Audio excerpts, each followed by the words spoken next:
Ouais, je mange après, je dors. Voici mon numéro de téléphone. Vous m'appelez là lorsque je ne suis pas au bureau. Surtout, n'hésitez pas.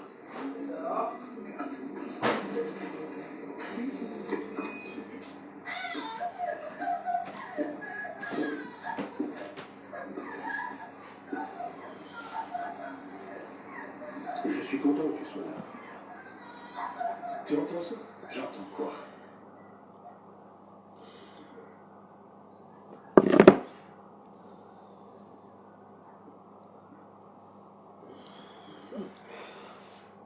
Appelez-moi un peu de ces... Seulement, je ne peux pas l'insulter. J'ai dit que ma soeur, je te dois quelque chose. Non, je te dois quelque chose. Mais vous forcez la cette manière comme ça. Maman. Hey! Je sais pas ce que tu racontes. Hein. Je te dois quelque chose. Hey! Rien que des choses que tu portes ici. Hein. Je te respecte seulement avec ça. Rien que là où tu prends ta photo là où tu es sur le poteau ici. Le quartier là où tu prends la photo. Je respecte déjà ça. Non, je te respecte.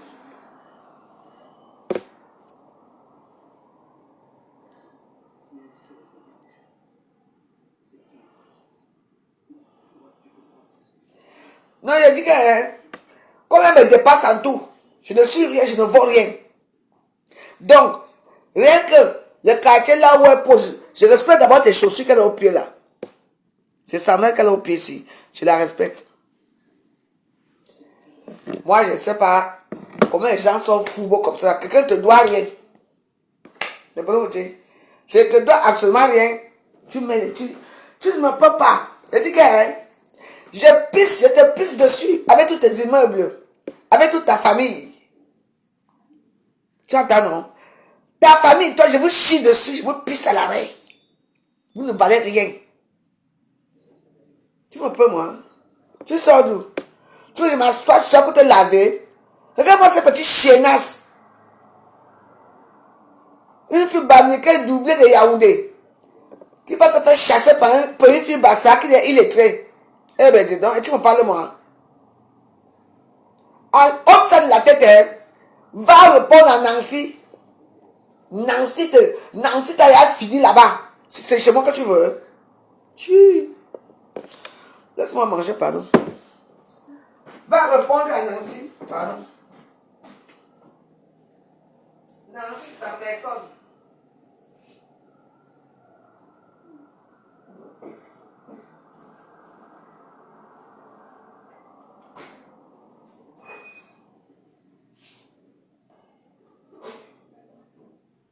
Non, papa, tu laisses comme ça, t'as pas ça, hein. Ok. Non.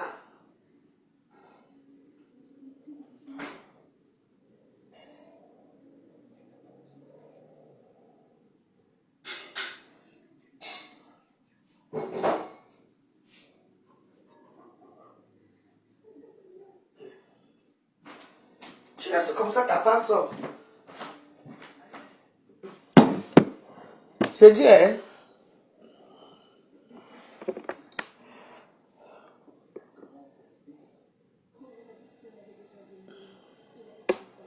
Je dis que ce sont tes salamandres que tu portes là. Le poteau où tu es placé là. Et l'environnement autour de toi qui me retient encore ici. C'est quoi ton... Ma petite soeur, c'est quoi? Tu que je suis en cancer. C'est toi qui me parles mal. C'est toi qui m'insultes. C'est toi qui viens m'insulter. Tu me dénigres. Là où on me dénigre, toi tu vas mettre des poteaux. Par rapport à quoi? Mais je t'emmerde. Je te chie dessus, toi et ta famille. Je t'emmerde. On est là. Insulte-moi si tu veux. Je te donne l'autorisation. Hein? Tu ne seras jamais star. Jamais rien devant moi.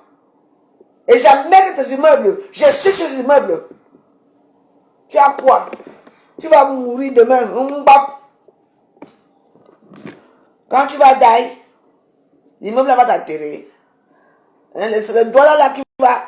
Comme vous êtes tué au lieu de bien manger, bien vous maquiller, bien vous habiller,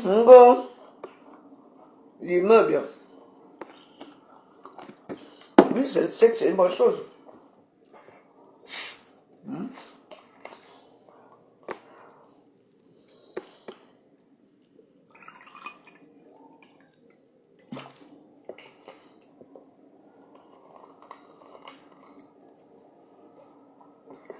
Donc, on va vous respecter parce que c'est les immeubles, hein, les immeubles inachevés, les immeubles là, c'est pour vous. Et là, moi, j'ai préparé hier, je mange. Je mange. Parce que ça, c'est mon immeuble, mon ventre. Je vais mourir avec mon ventre.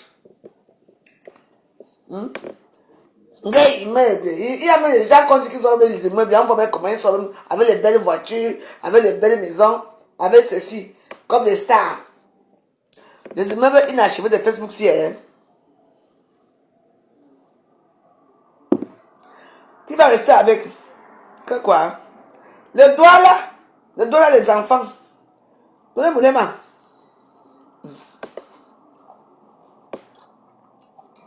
C'est ton mari, doigt là. Oh, mon mains. Mais mon frère est logé, mon frère. Je m'en fous de toi. On t'a dit que mes enfants sont comment? Ma famille est dehors. Toi, tu vis, tu te prostitues, on te niaque derrière. Pourquoi tu vas construire des immeubles? Hein? Tu es marié, n'est-ce pas? Normalement, c'est l'homme qui doit tout faire. Toi, tu n'as pas d'enfant, tu n'as rien. Tu vas construire à toi là. C'est ton mari qui va tout prendre, c'est tout. Les immeubles inachevés. Quand tu vois mon ampoule rouge, attention, hein. Mon ampoule rouge, c'est la légende. C'est un mythe. Non, qui va rester avec? Non. Son gars, là, qui va rester avec.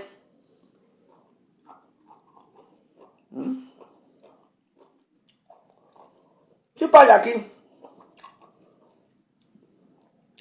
Tu es devenu la star. Star de quoi? Parce que tu avais mes soeurs. Ouais, mes soeurs, les Claudia pour deux. Et puis toi, hein, sont mes soeurs. Hein. Attention, hein. Ouvre bien ta gueule sur moi. Continue à ouvrir ta gueule sur moi.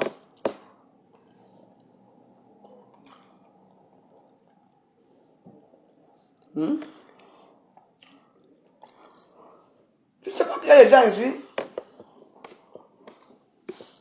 Sans intention, ben sans construire. Au pays. Tu t'acharnes à construire. Ouais, je construis. Pour qui? Tu as les enfants. Tu as les enfants. Tu as quoi? Une petite fille de fait que tu tournes à Facebook là, à Facebook là. Tu te constater pour aller mettre l'enfant là-bas à Dubaï, on appelle mes enfants là. Là, les gens ont les enfants là-bas en Espagne, rien.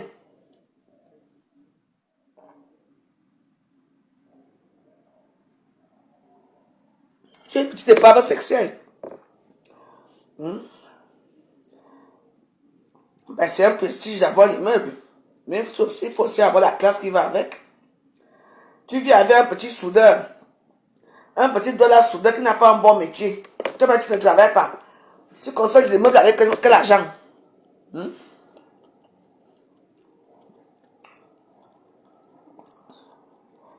Regardez la construction. C'est bien.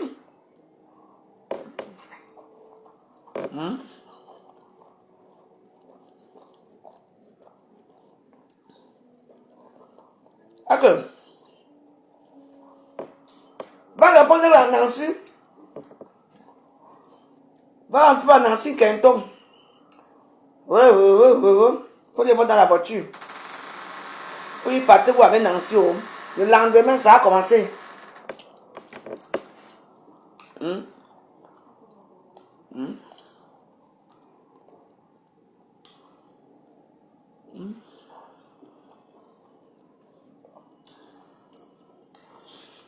Les problèmes ont commencé. Tu fais répondre. Moi, je suis une légende. Hein. Je suis un mythe. Je ne suis pas une légende, parce que légende c'est petit. Être un mythe c'est quelque chose. Jésus est un mythe. La mythologie. Là-bas, je suis une mythologue. Je suis dans les mythes. Donc là où tu es là, tu parles de conneries là. Tu dis, mon Jawadaza, avec la réveil joyeuse, tu es malade, ma petite soeur. Tu es malade. Si j'ai accouché même tôt, tu peux même être ma fille, parce que ma première fille avait 9 ans cette année. On y a comme ça. Hein, fais insulter ta maman, hein. Tu parles à qui?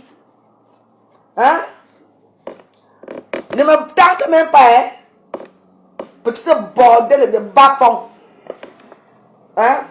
Va répondre à Nancy Kento. Nancy te tape tous les jours. Te tape sec. Tu ne peux pas la répondre. Tu vas répondre à la veuve joyeuse. Tu veux qu'on arrive, on va arriver là, je m'en fous de toi. Et je suis tout le monde dans ta famille, tout le monde dans ma famille, je m'en fous, je suis habitué. Et quand même un petit chien, une petite poubelle comme toi, tu parles à qui? Tu fais pitié. Tes chaussures font pitié, là où tu regardes les chaussures font pitié. Ta robe fait pitié, ton visage fait pitié. Le quartier là où tu vis va faire pitié. Là où tu es là, tu fais pitié. On est dans la zone. Des beaux. Il va recevoir toute ta fortune. Tu te fais une niasse par derrière. Hein? Il ne veut pas d'enfant avec toi alors qu'il y a 3 enfants là-bas. Tu ne veux pas, je te parle comme je veux. Tais-toi. Tu entends? Chienne. C'est qui ça? Va répondre aux gens qui sont comme toi. Hein? Ta catégorie c'est Nancy. Pas moi. Je te dois. Mais insulte-moi si tu veux. Je dis que tu n'es rien, tu ne vaux rien, tu ne seras jamais rien. Rien du tout. J'ai pitié. Regarde les sabots que tu portes. Une benguise dans un quartier. Vraiment. Regarde là où la photo même que tu mets à Facebook.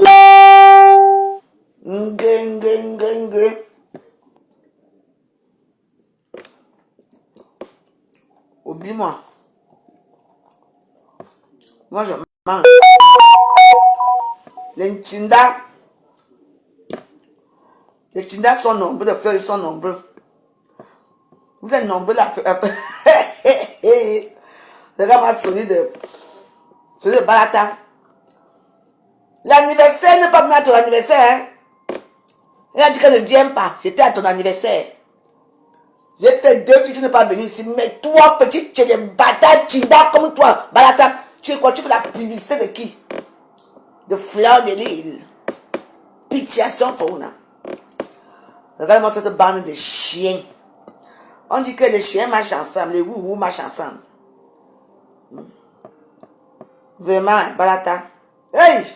On ne te considère même pas. On te considère. Je soutiens mes soeurs. Parce que ça que Balata aussi des Bamilekins. Son père est Bamileke comme d'habitude. Sa maman est Betty.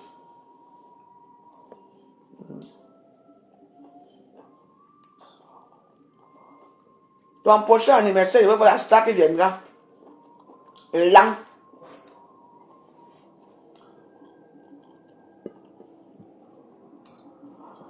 J'espère que les tous va te considérer les tous chiens.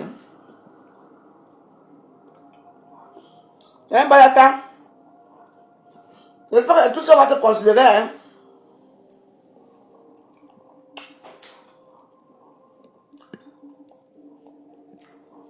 L'anniversaire a dit quoi?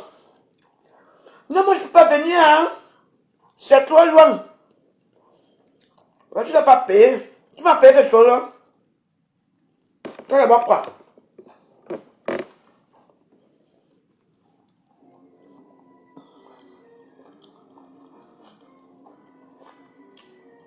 Le seul anniversaire que tu as besoin de ta vie qui sera chaud, c'est avec moi.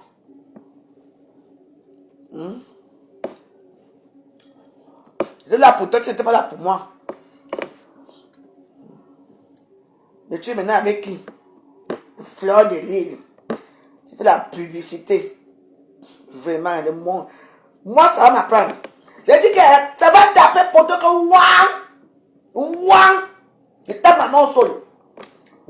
Je vous envoie d'abord la syphilis, vous tous. Et la gonocosie. Regarde-moi les papes. Les gens qui ne sont pas là pour vous, vous êtes là pour eux. J'étais là pour toi, voilà, tu étais là pour moi. Tu es venu ici, on regardait ici, jamais. Mais j'étais mis en haut. Avec sa chicotte. Lolo a refusé de venir. Quelqu'un m'a refusé de venir à ton anniversaire. Je tue avec eux.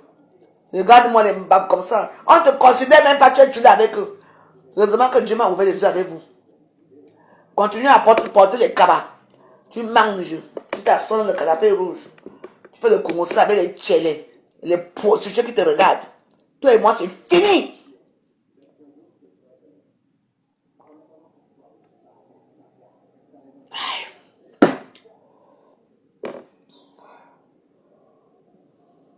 Parle ta part et parle ma part ici.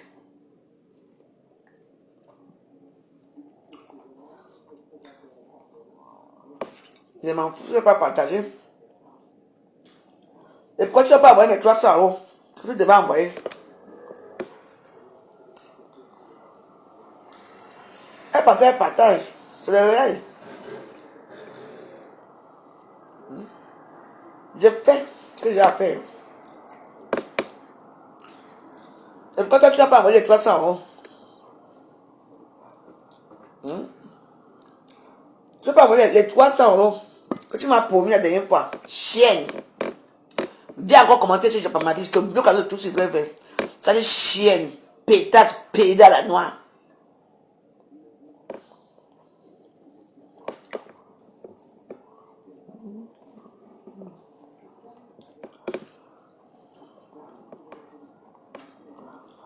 Bon, comme le l'a refusé, hein, au revoir alors. Va te reposer sur le loin. Hein. Chienne.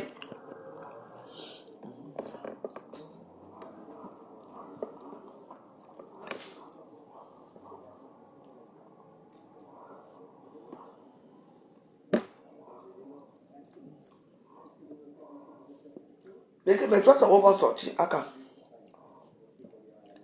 Elle est rentrée, la maladie est en train de la ronger. Je suis en train de ronger le long.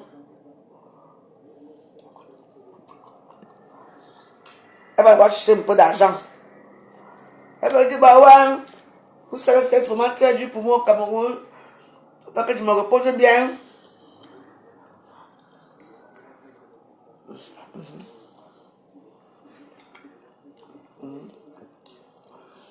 Allez. Bon.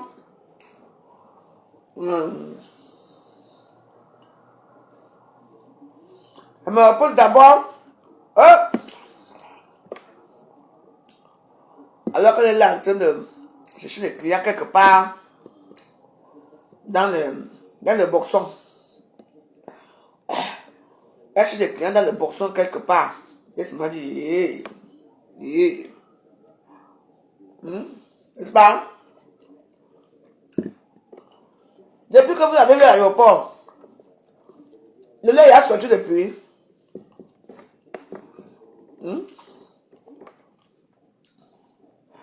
Elle a fait le direct. Je veux savoir.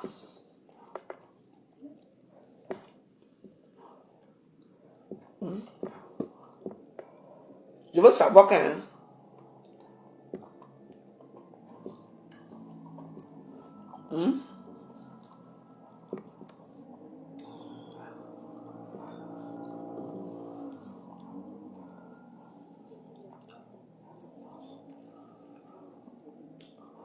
Elle cherche d'abord l'argent. Il faut qu'elle paye le loyer.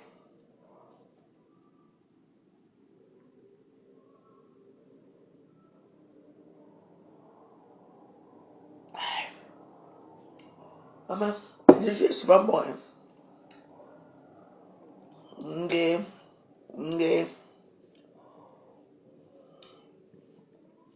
Ils sont là tous devenus. Eux tous là. Chelsea. Mon père était Bamileke.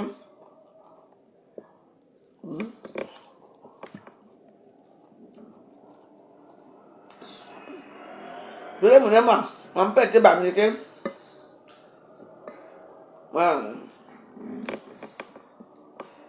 On appelle. Balata. Mon père était bamileke. Massa.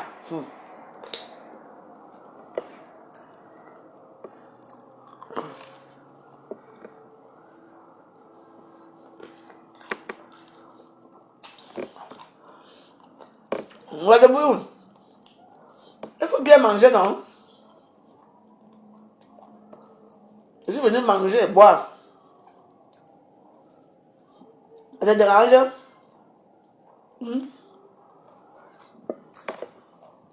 C'est mon concept. Chaque fois, viens prendre. J'ai jeté la mamie de spaghetti. Mamie de spaghetti, j'ai jeté tout. Je ne peux pas comme ça. Je mange comme ça. Là. Je mange puis je jette après. Je suis venu faire quoi en France? Moi, prostituer contre les immeubles. Je vais passer faire comme ça là-bas. Tu me connais où? Même pas, mais bien nous est dans la famille, je sais. Il me nyate. Tu t'es à faire, on y a comme ça. Pour vous, c'est que quelqu'un mange, tu vas venir manger et boire en France. Ouh, en France. Ah ouais? Et les gens qui mangent, qui boivent au Cameroun, qui volent au Cameroun, ils sont petits, fait quoi? Ils sont nés. Regarde-moi une salope. Vous avez les petits applaudissements. Moi, je bois bien, je mange bien. Ma chérie, ce que j'ai dans ma vie, tu n'auras jamais. Jamais. Mais fiez-vous de l'apparence. L'apparence, c'est tu reposes à Facebook. Mais sous les langues en famille, je sais. Oh, non. Il y a que oui, ma vie, non. Parce que bon, Dieu me dit. Que le boy baba. Que le boy pas sauver baba. Oh, non. Mais bien, nous, en famille, je sais. Nous, en famille. On est ça. Ou à Wozai. Ou à même dit. You are Wozai. You are Wozai. Tu fuis pourquoi? Ou à Wozai. Mais bien, nous, là, dis à quoi c'est un jour. Et là, nous, c'est la famille, je sais. Biyoy, nous, là, biyoy.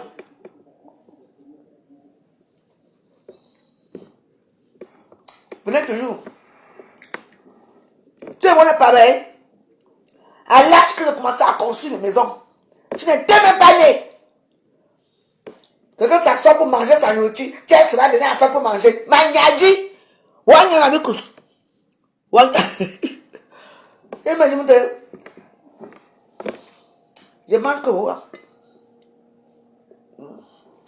Tu as venu à France pour manger. Je mange. Je suis venu à France pour manger. Tu entends, non? Petite saute. Et gongol. On a tout le monde la même famille. Ma famille, on coupait le poulet. Moi, ce que j'aimais manger quand j'étais petit, c'était quoi? L'haricot. Et pourquoi moi, on ne peut pas l'haricot? Je devais balayer le sol. Je devais balayer toute la cour. Parce que je ne mangeais pas comme tout le monde. Moi, je mangeais souvent la pâte d'arachide. La pâte d'arachide. Pendant des mois seul. C'était moi. C'est comme les enfants qui aiment les questions. Moi, c'est de la pâte d'arachide. On m'écrasait que ça. Avec les pomolos. Chaque jour que j'ai appris, c'est ce que moi je mangeais.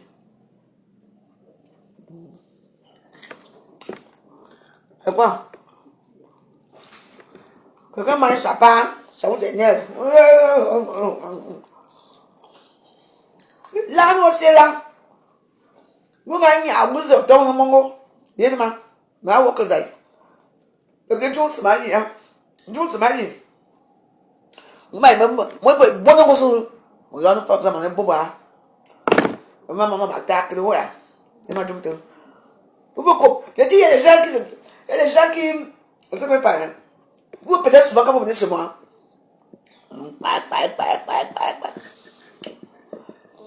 Vraiment, c'était pareil. Si vous avez vu la dysenterie à mes deux étapes, moi, je n'ai pas vu la dysenterie. Hein.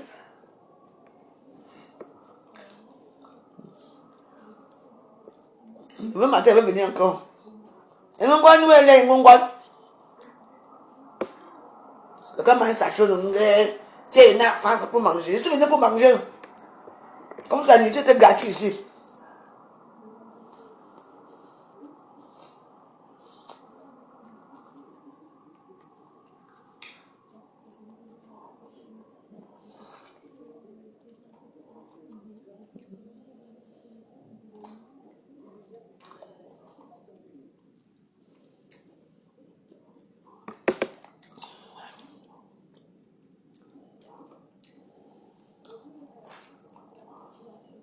Voilà, c'est avec mes ennemis.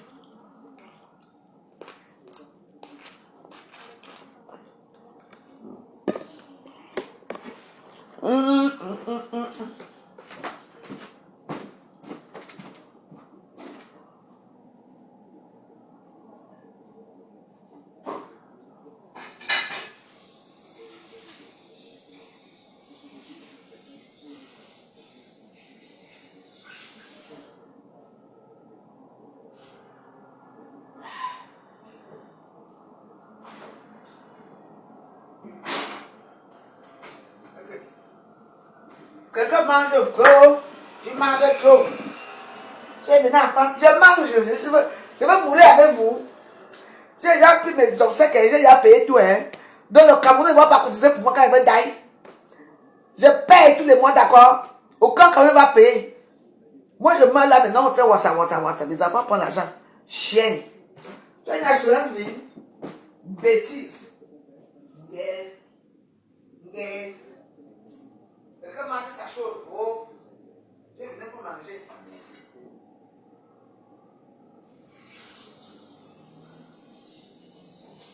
Ah, c'est une bonne chose, hein.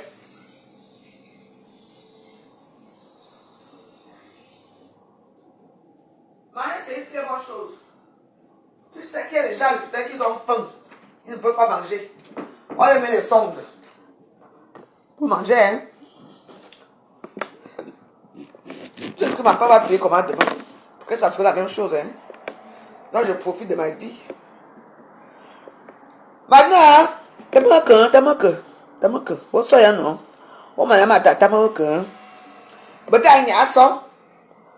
Oh, là, non, mais t'as une asso. On vit de ma souche, mais bien, on vit de ma souche, mais bien, on a de boulot. Tu me détestes pourquoi? Je te dois quoi? Tout le monde se connaît où? Tu es un boulot, moi je suis un boulot. Tu me détestes pourquoi? Dieu nous dit pourquoi. Je suis chez moi, je mange chez moi, je fais ce que je veux chez moi.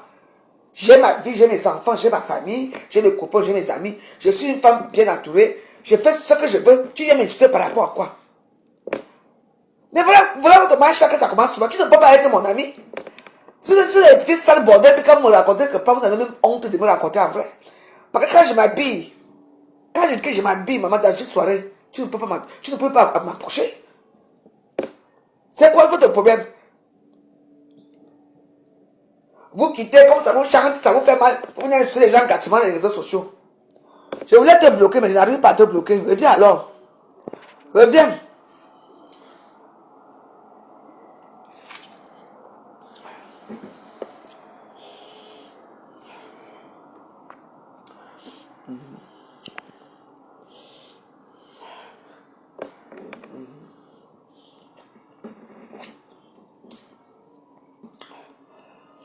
C'est méta. Ça ne chauffe pas. J'étais avec l'arrière-ton qui parle des immeubles là.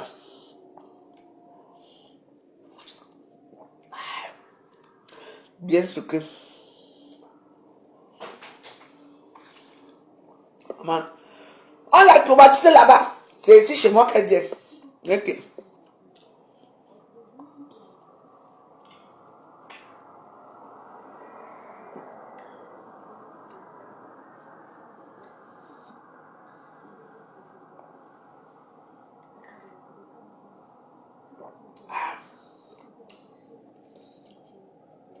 Quelle vie merveilleuse. Il ne veut pas mourir tôt. Parce que moi j'ai une bonne hygiène de vie. Je suis rentré, je me suis lavé, je mangeais, maintenant je prends mes desserts et tout ça, après ça. Je fume ma cigarette, après je dors. Demain, rebelote. Amen. C'est quoi? On vous a que tout le monde est pareil. Moi, ça c'est pas mon dessert. Hein. Oui. Petit dessert. Ma vie vous intéresse pourquoi Facebook? Hein? Les cafards et les asticots viennent me parler.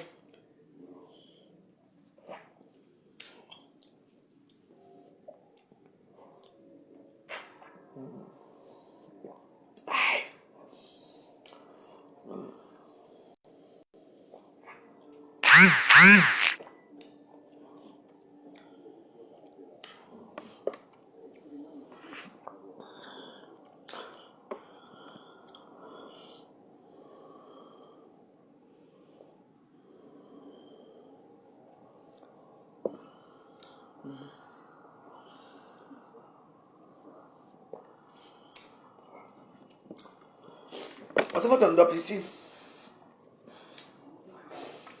Votre ndop est là. Votre ndop.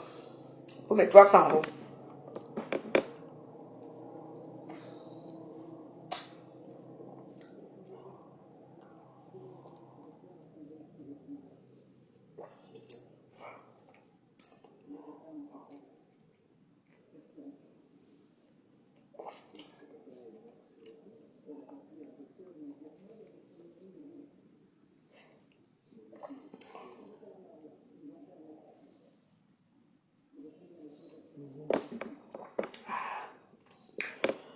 Et voilà.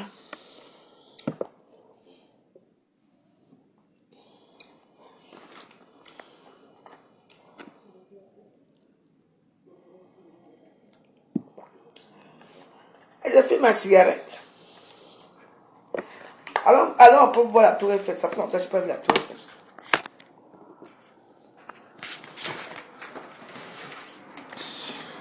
Oh, je te touche.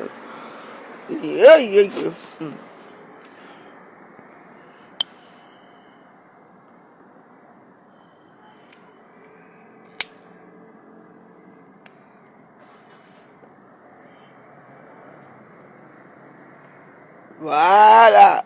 Ça vous dit bonsoir.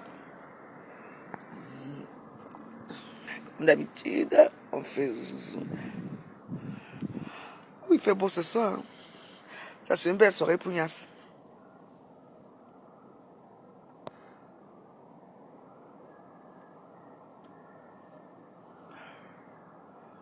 On est là, on filme la cigarette en regardant notre tour Eiffel.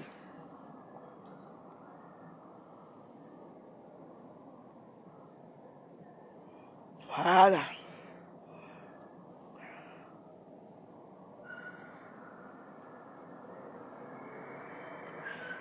Je ne m'attarde pas. Pour les parvenus des réseaux sociaux, moi j'ai ma tour Eiffel. C'est mon héritage. Et tout le monde entier rêve de voir la tour Eiffel. Même il y a les blancs ici qui sont morts sans voir la tour Eiffel. Moi j'ai ma tour Eiffel. Ma fenêtre c'est la tour Eiffel, donc je ne parle pas avec vous. Je perds mon souffle pour rien. Je n'ai pas le temps que je me repose bien. Demain j'ai à faire. Demain j'ai à faire, donc faut que je trouve un bon film là.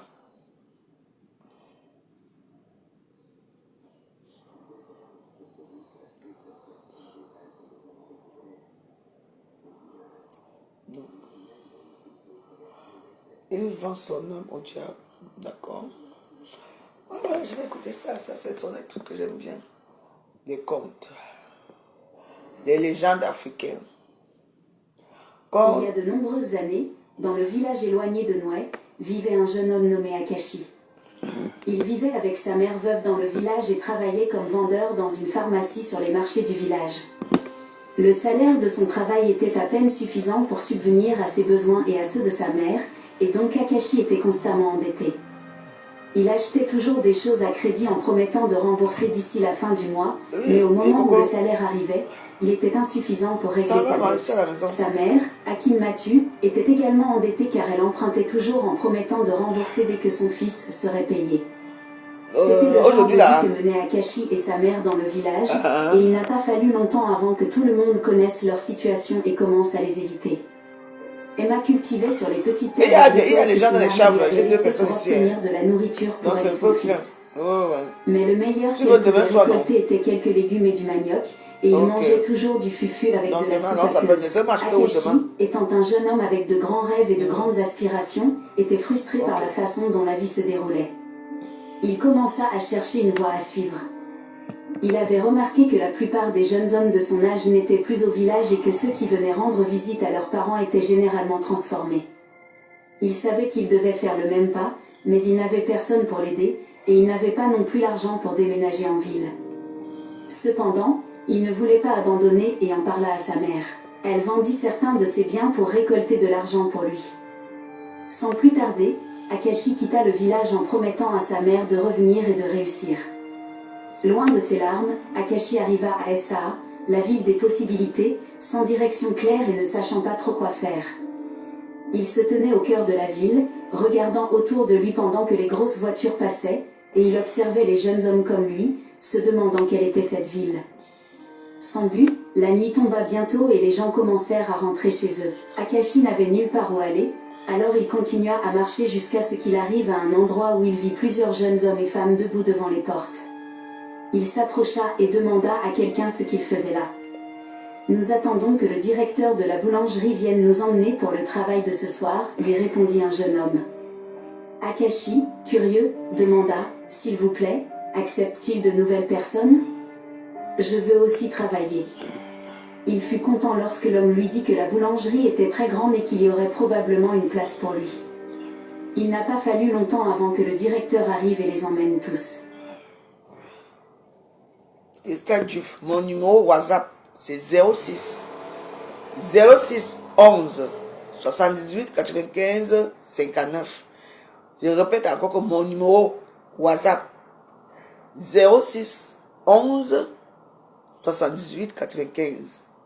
06 11 78 95. Tu veux que je répète en anglais? 06 11 7 8 9 5. Je ne parle pas dans les inbox. Inbox, c'est quoi? Je ne parle pas déjà dans les inbox. Tu as mon WhatsApp, je te donne mon WhatsApp. Tu laisses. Moi, je ne connais pas les inbox. Tu me dis inbox-moi comment? Tu as fumé de banga. Macro. Mon 06, je te donne mon WhatsApp. Mon WhatsApp, c'est 06. Je commence en anglais.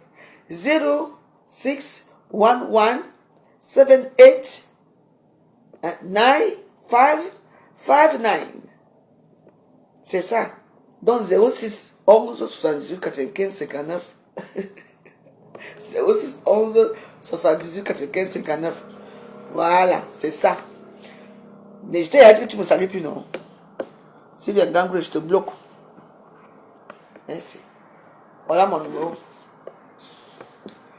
Voilà mon numéro ici, que c'est pas un bon numéro, oui. Voilà mon numéro de WhatsApp ici. Donc quand tu dis inbox, moi les inbox, la fois joyeuse, je ne connais pas. Mais quand je m'avais inbox, on me prend sur mes comptes là-bas. Donc en attendant que tu me fasses signe, on écoute le compte africain ici. Il devait travailler de 20h à 6h du matin, avec un salaire de 9 cents pour un travail de nuit. Le lendemain matin, ils furent tous payés. Lorsque tout le monde commença à quitter, Akashi s'arrêta, ne sachant pas où aller. Le directeur le vit et lui demanda quel était le problème. Quand Akashi lui expliqua qu'il n'avait nulle part où aller, le directeur lui dit d'aller au poste de sécurité pour y rester. Akashi était reconnaissant et entra rapidement pour prendre un bain et dormir un peu. Il acheta des rouleaux de saucisses et de l'eau, ce fut son petit déjeuner et son déjeuner. À 19h, il sortit et rejoignit ceux qui allaient à nouveau travailler. Ils travaillèrent toute la nuit et furent payés après. Mais lorsqu'Akashi voulut retourner au poste de sécurité pour y rester, il trouva son petit sac de voyage par terre, devant la porte. Alors qu'il essayait de comprendre qui avait jeté son sac, le directeur l'appela par derrière, et « Prends ton sac et quitte cet endroit. Va te débrouiller. » Akashi fut choqué d'apprendre qu'il n'avait pas d'autre choix que de prendre son sac et de quitter les lieux. Confus et désespéré, il erra dans les rues, ne sachant pas où aller. Soudain, il entendit quelqu'un l'appeler et se retourna pour voir qui c'était. Un jeune homme lui demanda où il allait. Akashi lui expliqua qu'il était l'un des ouvriers de la boulangerie la nuit précédente, mais qu'il venait d'arriver à Asaba et n'avait nulle part où rester. Le jeune homme le regarda avec sympathie et lui dit de le suivre chez lui. Ce jeune homme s'appelait Nonso. C'était également un jeune venu à Asaba à la recherche de meilleures opportunités. Il emmena Akashi dans son appartement d'une pièce et lui dit « Vous êtes le bienvenu chez moi, c'est là que je vis. » Akashi lui fut très reconnaissant d'être aussi gentil et prêt à l'héberger. Nonso travaillait à la boulangerie la nuit, mais avait aussi de nombreux autres emplois pendant la journée. Il présenta rapidement à Akashi les divers travaux qu'il effectuait, et ensemble, ils travaillèrent très dur pour s'assurer qu'ils parvenaient à joindre les deux bouts. Nono était dans ce domaine depuis presque 2 ans et priait sincèrement pour une percée.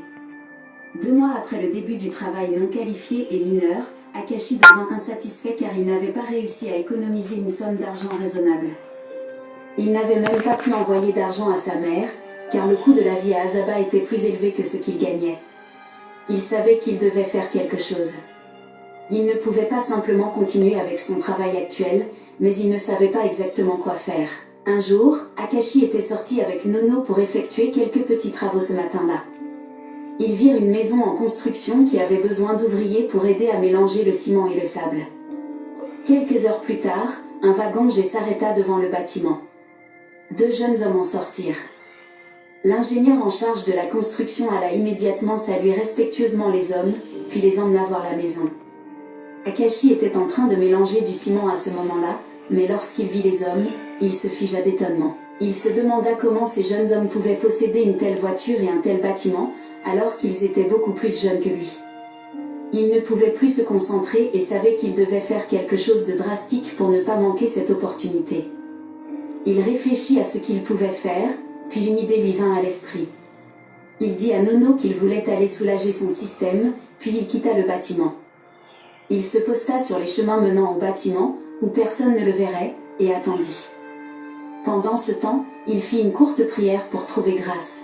10 minutes plus tard, Akashi vit arriver le wagon-jet et se précipita devant pour arrêter la voiture. Le jeune homme à bord le remarqua et sortit pour voir quel était le problème.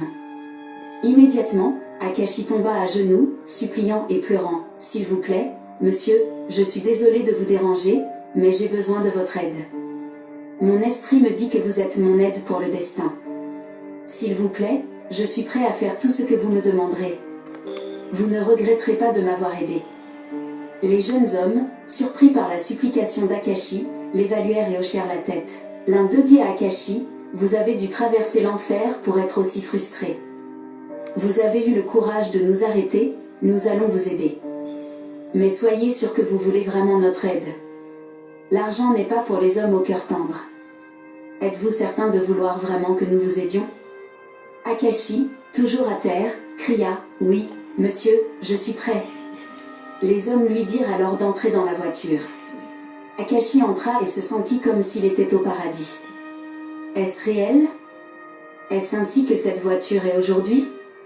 C'est mon jour miracle, je suis déjà au paradis, pensa-t-il en lui-même. Les jeunes hommes le présentèrent comme un nouveau venu. Ils lui dirent qu'ils allaient l'emmener à une réunion qui changerait sa vie. Akashi était tellement excité qu'il ne pouvait pas attendre. Ils s'arrêtèrent devant un très grand manoir et entrèrent tous. Akashi fut surpris de voir beaucoup de jeunes hommes et de femmes dans le salon, vêtus de blanc et tenant un verre de vin à la main, discutant joyeusement. Cela ressemblait davantage à une fête qu'à une réunion d'affaires. Quelques minutes plus tard, un homme âgé entra dans le salon, et immédiatement tout le monde déposa ses lunettes et baissa la tête pour le saluer. Il alla s'asseoir sur une chaise qui ressemblait à un trône, et tout le monde resta silencieux. Akashi, perdu et confus, observait sans comprendre ce qui se passait. Il regardait de gauche à droite jusqu'à ce qu'Ono lui dise de se lever. Ono présenta Akashi à l'homme âgé. « Monseigneur, voici Akashi, un jeune homme que la vie a poussé au bord du gouffre. Il souhaite se libérer et a besoin de votre aide. » L'homme âgé regarda Akashi et lui demanda de s'avancer. Akashi, sceptique, s'avança. Tout cela ressemblait à une réunion de famille ordinaire, mais la seule chose étrange était que tout le monde dans la pièce semblait très riche. Il se demandait comment il allait s'intégrer dans cette affaire. Le grand maître dit à Akashi qu'il deviendrait riche, mais qu'il tirerait sa richesse de la pauvreté. Akashi était confus, ne comprenant pas bien ce qu'il voulait dire. Soudain, un bol apparut dans la main du grand maître, et Akashi faillit avoir une crise cardiaque. « Qu'est-ce que c'est? D'où vient ce bol? J'espère que ce n'est pas un tour aquatique, pensa Akashi. Le grand maître lui tendit le bol et expliqua. « Prends ce bol. Ta richesse augmentera plus tu y mettras d'argent. Tu devras te déguiser en mendiant 2 fois par semaine et sortir dans la rue pour mendier. Quiconque te donnera de l'argent perdra sa gloire. Sa gloire deviendra la source de ta richesse. Plus tu auras d'argent, plus de gloire seront perdues, et plus ta richesse augmentera. Aucun sang ne sera versé, aucune vie perdue. Les gens n'ont besoin que de leur gloire. » Akashi, choqué, se demanda comment il n'avait pas pensé à cela plus tôt. C'était très simple. Il remercia le grand maître et, après la réunion, partit avec Ono. Ce soir-là, Akashi rentra chez lui avec le bol enveloppé dans un sac.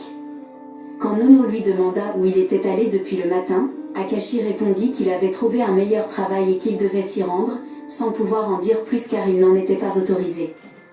Pour quitter les lieux, Nono crut Akashi et lui dit de se préparer pour qu'ils puissent aller à la boulangerie pour leur quart de nuit. Mais Akashi lui expliqua qu'il était fatigué et qu'il ne partirait pas avec lui cette nuit-là. Nono partit donc pour son quart de nuit. Akashi alla chercher une chemise et un pantalon, qu'il découpait avec un couteau pour y faire des trous et des déchirures. Il prévoyait de commencer à mendier le lendemain et avait donc besoin de vêtements en lambeaux pour susciter la pitié des gens et obtenir de l'argent cette nuit-là.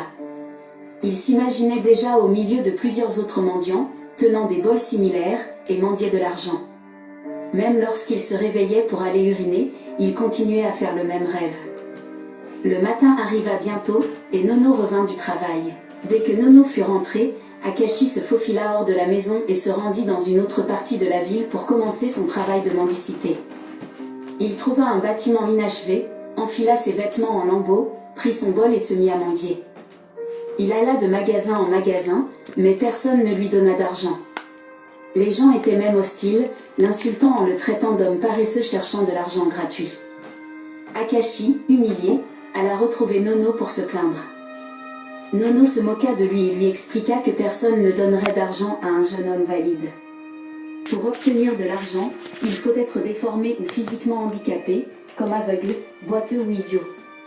Une fois que les gens te verront ainsi, ils te donneront rapidement de l'argent, lui expliqua Nono. Akashi comprit enfin et réfléchit à ce qu'il pourrait faire.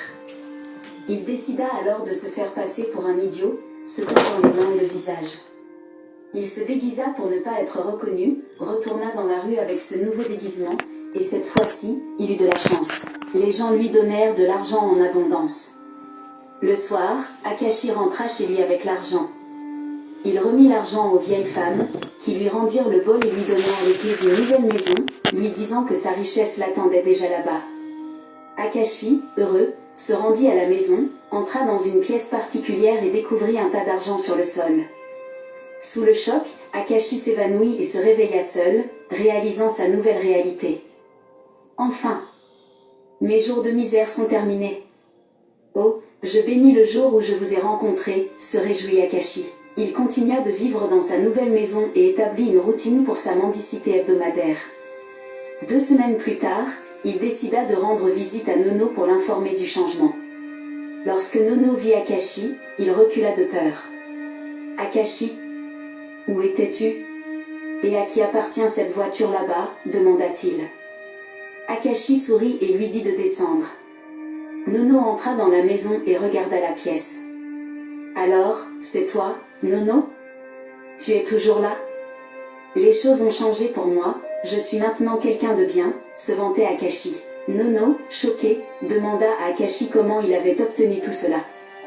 Tu ne peux pas me dire que c'est grâce à une entreprise, car aucune entreprise ne te donnerait tout ça en seulement 2 semaines.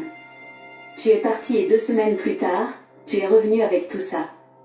J'espère que tu n'as pas volé, demanda Nono. Akashi répondit qu'il avait sauvé la vie d'un vieil homme, qui avait décidé de le récompenser. Je suis resté avec lui à l'hôpital, mais il va bien maintenant, mentit Akashi. Nono, sceptique, refusa d'accepter quoi que ce soit de la part d'Akashi. Akashi remercia Nono de l'avoir hébergé et aidé alors qu'il n'avait rien, puis lui dit de se sentir libre de lui demander de l'aide s'il en avait besoin. Akashi continua sa routine de mendicité pour obtenir de l'argent, et chaque fois qu'il rapportait l'argent aux vieilles femmes, il retrouvait des millions à la maison. Il décida de créer 2 pharmacies et employa des personnes pour s'occuper des magasins pour lui. Exactement 6 mois après qu'Akashi ait quitté le village, il revint en grande pompe, conduisant une Jeep Range Rover. Lorsque sa mère sortit pour voir qui était arrivé, elle fut surprise de voir son fils Akashi, vêtu d'une tenue coûteuse et sortant d'une voiture luxueuse. « Akashi, est-ce toi » s'exclama-t-elle avec incrédulité. Akashi sourit et alla serrer sa mère dans ses bras. « C'est moi, chair et sang, ton fils est de retour. Dieu nous a bénis, toutes nos souffrances sont terminées. » Akima, toujours choquée, se retourna pour regarder la voiture.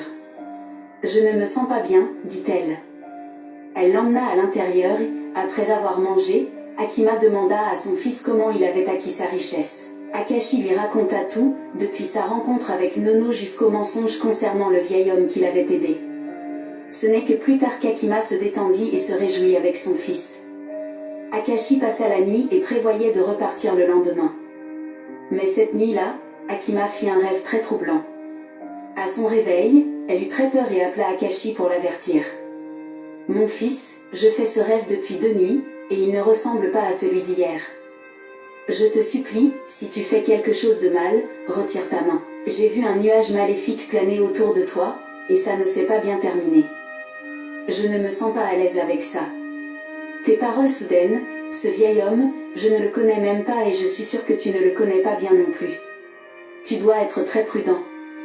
Si possible, rends-lui toutes ces choses, dit-elle. Akashi fut surpris par la réaction soudaine de sa mère et essaya de la convaincre qu'il n'y avait rien de mal, mais elle ne voulait pas le croire. Même lorsqu'il tenta de lui donner une grosse somme d'argent, Akima refusa et lui demanda de rendre l'argent. Akashi quitta le village, préoccupé par le refus de sa mère d'accepter l'argent, car les vieilles femmes l'avaient prévenu qu'aucun membre de sa famille ne devait jamais mettre d'argent dans son bol. Si un membre de la famille refusait également de lui donner de l'argent, il ne devait plus jamais en donner à cette personne, et si l'un d'eux laissait tomber de l'argent dans son bol par erreur, il y aurait de graves conséquences. Akashi accepta ces conditions tant qu'il n'y aurait pas de sang versé, se disant que ce n'était pas si grave. Il se demanda pourquoi sa mère avait refusé son argent. De retour à Azaba, Akashi continua de profiter de son nouveau style de vie. Il y avait une fille en particulier, nommée Adizi, qu'il admirait, mais elle l'ignorait même lorsqu'il essayait de lui parler. Son père était un homme riche, et Akashi se demandait si c'était à cause de la richesse de son père qu'elle le méprisait. Akashi désirait tellement attirer son attention qu'il décida de tout faire pour gagner son amour. Après plusieurs jours de réflexion, il trouva un plan parfait. Akashi se déguisa soigneusement, prit son bol et se mit à mendier. Il se plaça au centre de la route en boitant et en se tordant le corps pour imiter un style d'imbécile. Lorsqu'un conducteur s'arrêta, Akashi alla rencontrer le propriétaire, un homme âgé assis à l'arrière de la voiture, et le supplia de lui donner de l'argent en tendant son bol vers lui. L'homme, ému, laissa tomber quelques billets dans le bol. Akashi était heureux et affichait un sourire satisfait sur son visage alors que la voiture s'éloignait.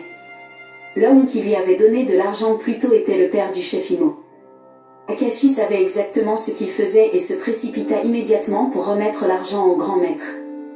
Le lendemain, Akashi se réveilla avec la nouvelle que le conteneur du chef Imo s'était noyé en mer. Avant qu'ils aient eu le temps de se remettre de cette nouvelle, ils apprirent également que ses 4 magasins avaient brûlé. Le riche chef Imo avait perdu tout ce qu'il avait en une seule journée, et les gens commencèrent à répandre des rumeurs selon lesquelles il était un ritualiste. Je l'ai toujours soupçonné, sa richesse était simplement trop importante. Regardez comment tout s'est effondré en une journée, disait un homme. Les merveilles ne finiront jamais, ces gens sont vraiment mauvais, s'exclama un autre. Les gens commencèrent à éviter le chef Imo, mais c'est à ce moment-là qu'Akashi entra en scène. Il alla voir le chef pour lui exprimer sa sympathie et lui donna également de l'argent pour le soutenir, promettant de l'aider à se relever. Le chef Imo apprécia sa gentillesse et le prit bientôt comme fils adoptif. Hat, la fille du chef, s'habitua également à le voir et devint plus accommodante envers l'homme qui comptait beaucoup pour son père. Akashi joua si bien ses cartes qu'avant Kat ne s'en rende compte, elle était déjà tombée amoureuse de lui, et ils commencèrent à sortir ensemble. Le chef Imo soutint leur relation, sachant qu'Akashi était un jeune homme gentil et humble. Akashi continua à aider le chef avec des sommes importantes, mais étrangement, l'argent semblait toujours disparaître. Dès qu'Akashi donnait de l'argent, une urgence survenait presque immédiatement pour le dépenser. Le chef ne pouvait pas blâmer Akashi, car il sentait qu'Akashi avait déjà fait sa part en l'aidant. C'était de sa faute si l'argent n'était pas utile entre ses mains. Akashi décida de ne pas retourner au village pour voir sa mère, car il prévoyait de se marier avec Adizi et de fonder une nouvelle famille à Azaba. Il commença donc à se préparer pour son mariage avec Adizi, alla parler au chef Imo de ses intentions, et reçut sa bénédiction pour l'union. Un mois avant le mariage, Akashi et Adizi se préparaient à se marier. Akashi était sorti mendier régulièrement. Il s'était rendu dans un village très éloigné et s'était déguisé comme d'habitude. Il s'assit à un endroit en attendant que les gens lui donnent de l'argent. Un jeune homme vint, laissa un billet unique dans son bol, puis s'éloigna. Akashi le remercia et continua à mendier. Cependant, 1 heure plus tard, personne ne s'était arrêté pour l'aider, c'était comme s'il était devenu invisible. Il décida de changer d'emplacement, mais après plus de 4 heures, personne ne lui avait donné un centime. C'était inhabituel, et Akashi décida donc d'aller voir la grand-mère. Dès qu'il mit le pied dans le manoir, les grands-mères lui ordonnèrent de ramener l'argent d'où il venait. Akashi, confus, expliqua « Monseigneur, je suis venu vous parler des difficultés auxquelles j'ai été confronté aujourd'hui. Un seul homme m'a donné de l'argent, personne d'autre ne l'a fait. Je n'ai jamais vécu cela auparavant. Pourquoi est-ce arrivé ?» Les grands-mères le regardèrent et lui dirent de regarder la scène de ce qui s'était passé plus tôt pour qu'Akashi voie le jeune homme qui lui avait donné de l'argent. Elles lui expliquèrent que ce jeune homme n'était pas censé faire cela et qu'il était apparenté à lui. Akashi fut choqué, mais il commença à rire. « Non, ce n'est pas possible. Je connais tous mes proches, mes oncles, cousins et tantes. Ce n'est pas mon parent, défendit Akashi. Cependant, les grands-mères l'ignorèrent et lui ordonnèrent de localiser le jeune homme et de lui rendre l'argent. La même main qu'il a utilisée pour déposer l'argent dans le bol est la même main qu'il doit utiliser pour le récupérer, lui dirent-elles. Si le bol n'était pas récupéré, il y aurait de graves conséquences. Ne dis pas que je ne t'ai pas prévenu. Akashi était abasourdi, il savait que c'était un problème pour lui, car où allait-il localiser le jeune homme? Même s'il parvenait à le trouver, comment pourrait-il le convaincre de reprendre l'argent du bol? C'était une mission impossible, mais Akashi ne pouvait pas abandonner sans avoir essayé. Il retourna donc au village où il était allé ce jour-là et demanda autour de lui si quelqu'un avait vu l'homme, mais personne ne l'avait vu. Il décida alors d'aller dans son village pour poser quelques questions à sa mère. Akima fut surprise de voir son fils après tout ce temps, mais quand il commença à lui poser des questions inquiétantes, elle devint une mère inquiète. Y a-t-il un de mes proches que je ne connais pas? Un jeune homme presque de mon âge, mais plus grand que moi? Mère, s'il te plaît, connais-tu quelqu'un comme ça? Emma était confuse. Qu'est-ce que c'est que ça, Hachi? Je ne comprends pas ce que tu dis. Peux-tu descendre et bien m'expliquer? As-tu des problèmes? Akashi, frustré, répondit, Mère, je t'ai posé une question et tu me réponds avec des questions. Je suis sérieux, j'ai besoin de réponses. Y a-t-il un de mes cousins que je ne connais pas? Voyant qu'Akima était paniquée, elle répondit, je ne pense pas, sauf s'il y a une possibilité. Oh, je pense que Naa, la femme de ton oncle, a donné naissance à un petit garçon en ville presque au même moment où j'ai accouché de toi. Mais je ne l'ai jamais vu auparavant. Quel est le problème? L'as-tu rencontré quelque part? Parle-moi, mon fils. Akashi se sentit immédiatement vide. Il ne savait pas s'il devait aller à droite ou à gauche. Il tenait toujours le bol avec l'argent enveloppé dans un tissu dans ses mains. Il s'éloigna discrètement et se demanda s'il avait dû marcher pendant 30 minutes lorsqu'il vit un visage familier. Il se frotta les yeux et les ouvrit grands pour être sûr qu'il voyait bien. Puis, sans réfléchir, Akashi se précipita vers le jeune homme. « S'il te plaît, prends ton argent. C'est l'argent que tu m'as donné il y a quelques jours. Je ne suis pas un vrai mendiant. J'agissais juste. S'il te plaît, récupère-le, supplia Akashi désespérément. Le jeune homme était surpris et confus à la vue d'Akashi. En même temps, il essaya de se rappeler où il avait donné de l'argent à un mendiant, puis il se souvint qu'il avait aidé un mendiant imbécile l'autre jour. Oh, je me souviens maintenant, mais je t'ai donné l'argent de tout cœur. Même si tu es un faux mendiant, il n'y a pas de problème. Je n'ai aucun problème avec ça, tu peux garder l'argent. Akashi devint fou à ce moment-là. Tu vois, je suis ton frère. Akin est ma mère, ton père est mon oncle. S'il te plaît, récupère cet argent d'abord, aide ton frère. Le jeune homme, mal à l'aise, essaya de s'éloigner, mais Akashi le retint en le suppliant de prendre l'argent. Cependant, l'homme refusa de toucher le bol, et Akashi ne le laissa pas partir non plus. Ils en vinrent à se débattre, et Akashi perdit le contrôle de lui-même. Il lança la balle. En 1 seconde, l'Akashi autrefois normal et vibrant se transforma en un imbécile, se dirigeant vers le jeune homme tout en le suppliant encore. Le jeune homme, effrayé, s'enfuit. À ce moment-là, les gens se rassemblèrent, et il ne fallut pas longtemps avant que la nouvelle parvienne à Akima que son fils avait commencé à se comporter de manière étrange. Lorsqu'Akima arriva, certains jeunes avaient attaché Akashi, le prenant pour un fou. Ils l'emmenèrent chez lui, et Akima ne cessait de pleurer, ne comprenant pas ce qui arrivait à son fils. Il était ici il n'y a pas si longtemps, demandant des nouvelles d'un cousin inconnu, et maintenant il commençait à se comporter mal. Le jeune homme qui lui avait donné de l'argent vint chez Akima lorsqu'il apprit que la mère d'Akashi l'avait ramené à la maison. Après s'être présenté, il expliqua qu'il était le cousin d'Akashi. Il expliqua tout ce qui était arrivé, et Akima soupçonna qu'Akashi avait dû se salir les mains avec le mal. Elle se précipita pour trouver un pasteur afin de prier pour lui. Le pasteur arriva rapidement et commença immédiatement les prières, mais après des heures de prière, il annonça à Akima qu'Akashi subissait les conséquences de ses propres choix. Il avait toujours fait semblant d'être un imbécile et maintenant il en payait le prix. En réalité, il n'y avait rien à faire, il l'avait choisi tout seul. Hakim, l'homme était dévasté. Comment pouvait-elle voir son fils devenir un imbécile alors qu'elle l'avait donné naissance en parfait état? Elle pleurait toujours sa situation difficile lorsqu'une jeune femme s'approcha d'elle et la salua. « Bonjour, maman. Je suis la fiancée d'Akashi. S'il vous plaît, êtes-vous la mère d'Akashi » Hakim hocha la tête. La jeune femme continua. « Je suis venue voir Akashi. Ces 2 magasins ont été incendiés cet après-midi, et il ne reste plus rien qui puisse être sauvé. Je suis allée chez lui, mais étonnamment, j'y ai rencontré un inconnu. C'est alors que j'ai décidé de venir ici pour le chercher. » Hakim ne put s'empêcher de pleurer amèrement.